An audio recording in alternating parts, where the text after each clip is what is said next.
Doctor Mohan Varghese ഈ കരാറിലെ ഉള്ളുകള്ളികൾ എന്താണ് എന്ന് വ്യക്തമല്ല. ഇവിടെ BJP പ്രതിനിധിയായി നമ്മളോടൊപ്പം ഈ ചർച്ചയിൽ പങ്കെടുത്ത കേണൽ എസ് ഡിന്നി പറയുന്നു, അദ്ദേഹം ചോദിക്കുന്നത്, നിങ്ങൾ ആരെങ്കിലും ഈ കരാർ കണ്ടോ? അതിലെ വ്യവസ്ഥകൾ എന്താണെന്ന് നിങ്ങൾക്കറിയാമോ?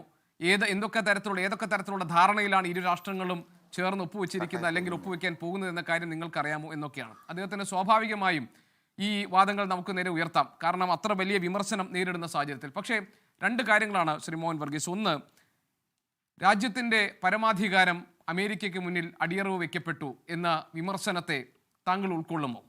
രണ്ടാമത്തെ കാര്യം, ഇത് ഈ രാജ്യത്തെ നിലനിർത്തുന്ന, ഈ രാജ്യത്തിൻ്റെ നട്ടല്ലായി നിൽക്കുന്ന കർഷകരുടെ നെഞ്ചത്തടിക്കുന്ന ഒരു നയമായിപ്പോയി എന്ന നിരീക്ഷണത്തോട് താങ്കൾ യോജിക്കുമോ?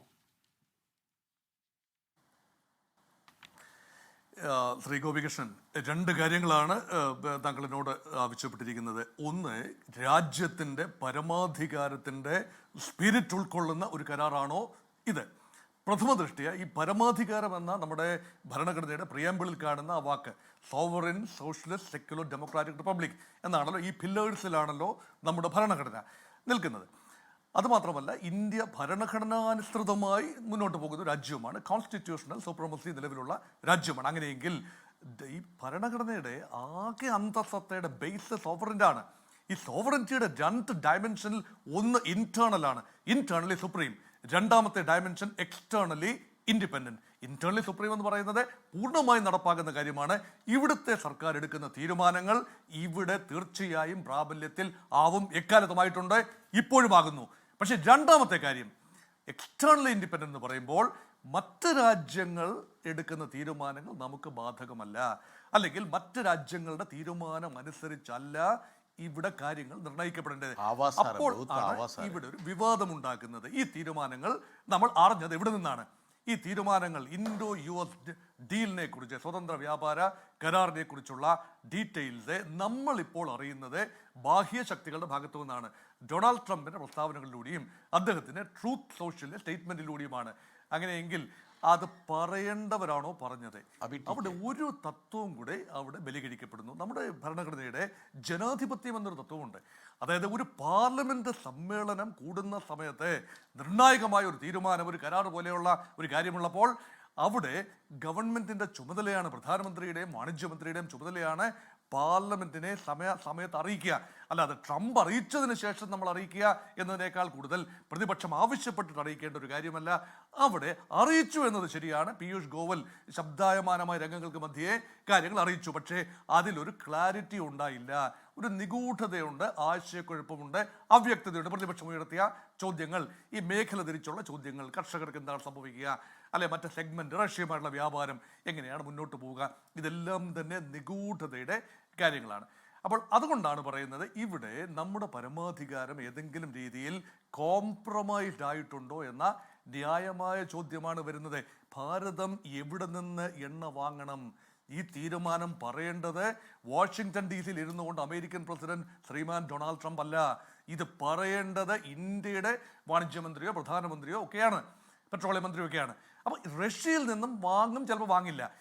ഇത് ദേശീയ താല്പര്യമാണ്. നോക്കൂ, നമ്മുടെ വിദേശ നയത്തിന്റെ ആണിക്കല്ല് എന്താണ്? സ്ട്രാറ്റജിക് ഓട്ടോണമി, തന്ത്രപരമായ പരമാധികാരം. അത് ഒരുപക്ഷെ ഡൈവേഴ്സിഫൈഡ് ഓയിൽ പർച്ചേസ് എന്നത് നമ്മുടെ തന്ത്രമാണ്. അത് തീർച്ചയായും പീയൂഷ് ഗോയൽ അത് വിവരിക്കുന്നതുമുണ്ട്. കാരണം റഷ്യയിൽ നിന്ന് മാത്രമല്ല, നമ്മളിപ്പോൾ ഏറ്റവും കൂടുതൽ വാങ്ങുന്നത് റഷ്യയിൽ നിന്നാണ്. കഴിഞ്ഞ ലേറ്റസ്റ്റ് കണക്കനുസരിച്ച് ഏതാണ്ട് 36% വരെ ഓയിൽ റഷ്യയിൽ നിന്നുമാണ്. പിന്നീട് വാങ്ങുന്ന നൈജീരിയയിൽ നിന്നും അതുപോലെ ഇറാഖിൽ നിന്നും ഒക്കെ വലിയ തോതിൽ വാങ്ങുന്നുണ്ട്. വെനിസ്വേലയിൽ നിന്ന് കാര്യമായി വാങ്ങുന്നില്ല. പക്ഷേ ഇപ്പോൾ അത് മാറാൻ പോവുകയാണ്. ട്രംപ് പറയുന്നു, ഇനി മുതൽ എണ്ണ വാങ്ങുന്നത്, റൂട്ട് ചെയ്യുന്നത് റഷ്യയിൽ നിന്നായിരിക്കില്ല. 0%, അതായത് ഒറ്റയടിക്ക് 36% നിന്നും 0% റഷ്യൻ ഓയിലിൻ്റെ ഇറക്കുമതി കുറയുകയാണ്. പക്ഷേ മറ്റു കാര്യങ്ങൾ റഷ്യ നൽകുന്നുണ്ട്. ആയുധങ്ങളുടെ കാര്യത്തിലൊക്കെ നമ്മുടെ എക്സ്പോഷർ 60%-ലധികം ആയുധങ്ങൾ ഇപ്പോഴും റഷ്യൻ നിർമ്മിത ആയുധങ്ങളാണ്. ബഹിരാകാശ സാങ്കേതികവിദ്യ, ആയുധ സാങ്കേതികവിദ്യ, ഇവയിലെല്ലാം റഷ്യൻ സഹകരണമുണ്ട്. അവിടേക്കും കൂടിയാണോ ഇനി ട്രംപിന്റെ കരങ്ങൾ നീളുന്നത്, കണ്ണുകൾ നീളുന്നത്, ഇതേക്കുറിച്ച് ആശയക്കുഴപ്പമുണ്ട്. എന്തായാലും എണ്ണ വാങ്ങാനാവില്ല എന്ന് ട്രംപ് പറഞ്ഞു. അല്ല എന്ന് ഞങ്ങളുടെ കാര്യം ഞങ്ങൾ നോക്കിക്കൊള്ളാം എന്നൊരു പ്രസ്താവന ഭാരതത്തിന്റെ ഉന്നതരായ നേതൃത്വത്തിന്റെ ഭാഗത്തു നിന്ന് വന്നിട്ടില്ല എന്ന് പറയുമ്പോൾ അത് അംഗീകരിക്കുന്നതിന് തുല്യമാണ്. അവിടെ ഒരു ക്ലാരിഫിക്കേഷൻ ആവശ്യമാണ്. ഇവിടെയാണ് ഒരു കരാറിന്റെ സുതാര്യത. ശ്രീ ഗോപികൃഷ്ണൻ, ഏത് കരാറാണെങ്കിലും സുതാര്യമായിരിക്കണം, ട്രാൻസ്പെറൻസി ആയിരിക്കണം അതിന്റെ മുഖമുദ്ര. നോക്കൂ, യൂറോപ്യൻ രാജ്യങ്ങളുമായി, യൂറോപ്യൻ കമ്മ്യൂണിറ്റിയുമായി എത്രയോ വർഷം നീണ്ടു നിന്ന ഒരു നെഗോസിയേഷനാണ്.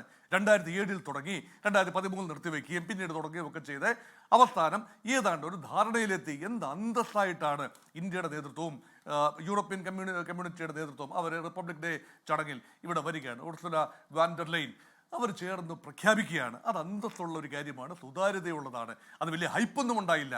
ഇത് വലിയ ഹൈപ്പ് ഉണ്ടായി. അമേരിക്ക ഇന്ത്യ ട്രേഡ് ഡീൽ ഇതാ വരുന്നു എന്ന് പറഞ്ഞുള്ള ട്രംപിന്റെ പ്രഖ്യാപനത്തിൽ ഇവിടെയാണ് സുതാര്യതയുടെ അഭാവം. ഇത് നോക്കൂ, സെക്ടർ വൈസ് ആയിട്ട് നോക്കൂ, 3 കാര്യങ്ങളാണ് വലിയ ഒരു ആശയക്കുഴപ്പം ഉണ്ടായിരിക്കുന്നത്. ഇത് 3ലും ക്ലാരിഫിക്കേഷൻ ഇനിയും വന്നിട്ടില്ല. ഒന്നാമത്തെ കാര്യം റഷ്യയുടെ കാര്യം, എണ്ണ അവിടെ നിൽക്കട്ടെ, ആ കാര്യം നമ്മൾ പറഞ്ഞു കഴിഞ്ഞു. രണ്ടാമത് ഇറക്കുമതി ചെയ്യുന്ന $500 ബില്യൺ വർത്ത് ഓഫ് ഇമ്പോർട്ട്സ്. ഇത് എവിടുത്തെ കണക്കാണ്? കേരള നിനക്ക് വിവരിക്കാൻ കഴിയുന്നില്ല. 5 വർഷം കൊണ്ടാണോ 2 വർഷം കൊണ്ടാണോ അതോ ഡൊണാൾഡ് ട്രംപ് തൻ്റെ ആഗ്രഹം വെറുതെ പറഞ്ഞതാണോ? $500 ബില്യൺ എന്ന് പറയുന്നത് ഇപ്പോൾ നിലവിൽ അമേരിക്ക ഇന്ത്യയിലേക്ക് ഇറക്കുമതി ചെയ്യുന്ന കേവലം $42 ബില്യൺ വർത്ത് ഓഫ് കാര്യങ്ങൾ മാത്രമാണ്. അത് ഒറ്റയടിക്ക് 10 ടൈംസായി മാറുകയാണോ? അതോ അത് 5 വർഷത്തെ കണക്കാണോ?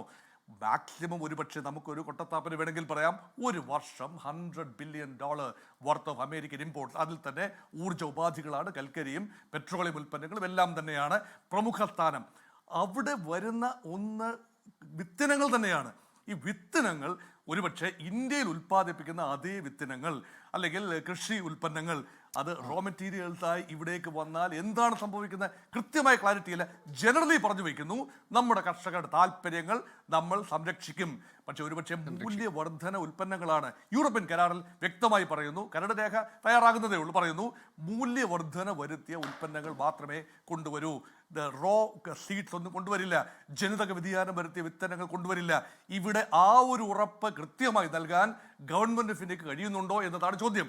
അതില്ല എങ്കിൽ യഥാർത്ഥത്തിൽ കൃഷി എന്നത് വലിയൊരു വിപത്തായി, വലിയൊരു ബാധ്യതയായി മാറും സാധാരണക്കാർ കൃഷിക്കാർക്ക്. ഇന്ത്യയിലെ 70-80% ആളുകളും ഉപജീവനത്തിന് വേണ്ടി ആഗ്രഹിക്കുന്നത് കൃഷിയാണ്. മാത്രമല്ല അതിനേക്കാളൊക്കെ അപ്പുറത്ത് അത് ഈ രാജ്യത്തെ ബഹുഭൂരിപക്ഷം വരുന്ന കർഷകർക്ക് നൽകിയിട്ടുള്ള ഉറപ്പിന്റെ ലംഘനമാണ്. ഇതുവരെ നമ്മൾ എടുത്തിരുന്ന രാഷ്ട്രീയ നയങ്ങളുടെ, സമീപനങ്ങളുടെ, കാർഷിക നയങ്ങളുടെ അന്തസത്തയ്ക്ക് യോജിക്കാത്തതാണ്. ഇങ്ങനെ തുടങ്ങി അതിലെല്ലാം വെള്ളം ചേർത്തുകൊണ്ട് രൂപപ്പെടുത്തിയതാണോ ഈ കരാർ എന്ന ചോദ്യമാണ് നമ്മുടെ മുന്നിലുള്ളത്. ലോകത്തെവിടെയായാലും ഏത് സമയത്തും 24 വാർത്തകളും ഓഗ്മെന്റഡ് റിയാലിറ്റി പാക്കേജുകളും എക്സ്പ്ലെയിനറുകളും വിശദമായി കാണാൻ ഞങ്ങളുടെ യൂട്യൂബ് ചാനൽ നിങ്ങൾക്ക് സബ്സ്ക്രൈബ് ചെയ്യാം.